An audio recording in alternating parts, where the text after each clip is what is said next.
Hi physicists, welcome to Standard 5.1. At this point, hopefully, you have had a conversation with your class talking about the big topic for this unit, the topic of energy. So probably in your conversations, you have recognized that there are two kind of big categories of energy, the first of which is kinetic. And kinetic energy is really energy of motion. So anything that is moving has kinetic energy. It can be anything from a planet or a star to an airplane or an animal or even the smallest thing like a nucleus. Anything that is moving has energy.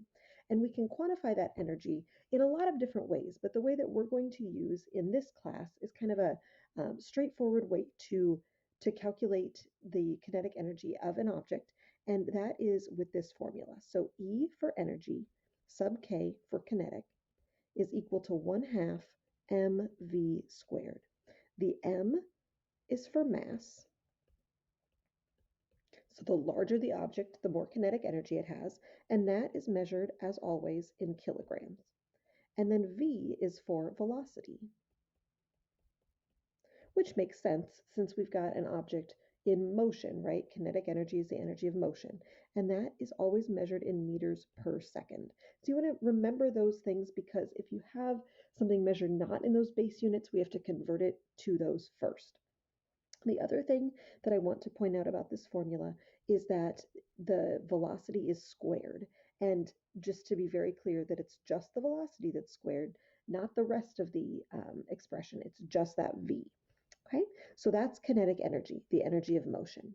The other type of energy the other big category that we use is potential energy.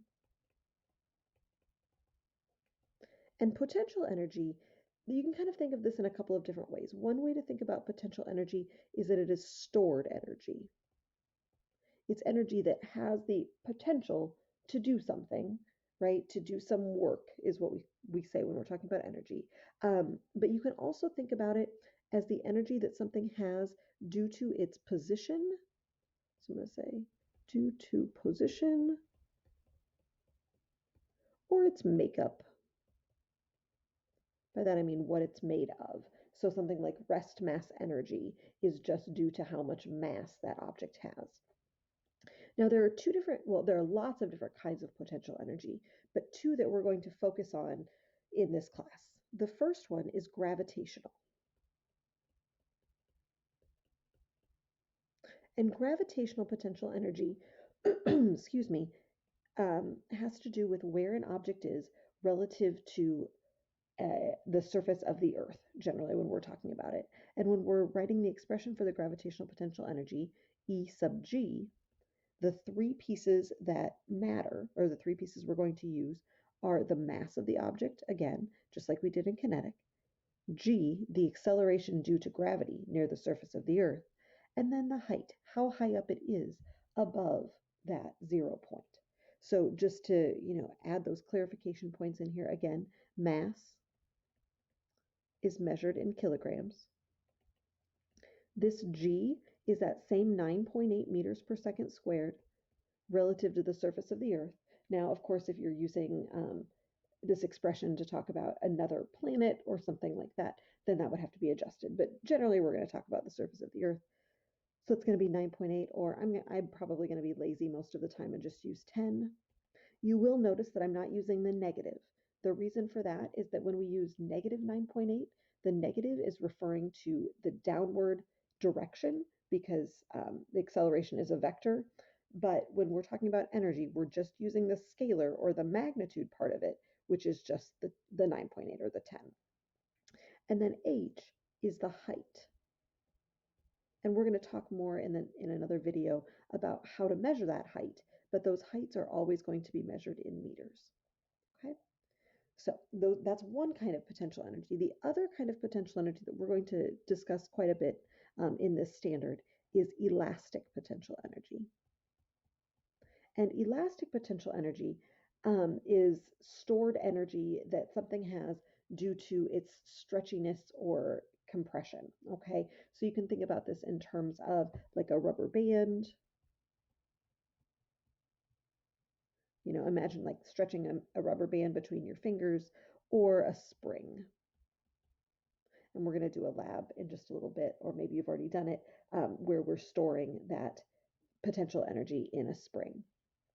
When we're expressing elastic potential energy, that's E sub E, and the formula is 1/2, so it looks a little bit like the kinetic energy formula from the get-go, 1/2 kx squared. So it looks a little different. We need to make sure that we know what those things are. So the k is something called the spring constant,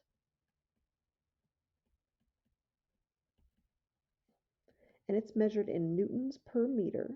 Okay, and the spring constant is basically how stretchy or stiff a spring is, or a rubber band is, or whatever.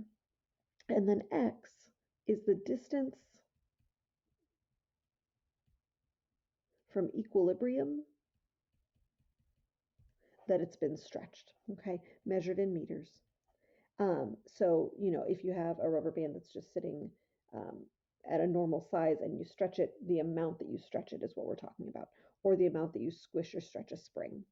The other little piece that I want to make sure that you see again is that the x is squared. So we have to keep our eye on those exponents to make sure that we know what we're doing. Very last thing in this video is that I want to make sure that you know the units that we're going to use to measure these things. So again, I gave you the units for all of the pieces in the formulas, but what's energy measured in? Well, energy is measured in a special unit that's named after a physicist that studied a lot of things about energy, of course. His name was James Joule, Joule, okay? And so any type of energy that we're talking about is measured in joules, which is marked with a capital J. Now, 1 joule is equal to 1 Newton meter. So that's kind of nice because we know newtons and we know meters. And I'll record another video shortly that kind of goes through how each of these expressions that all look very different really result in a joule. But what I want you to know for sure is that kinetic energy, gravitational potential energy, and elastic potential energy are all measured in joules.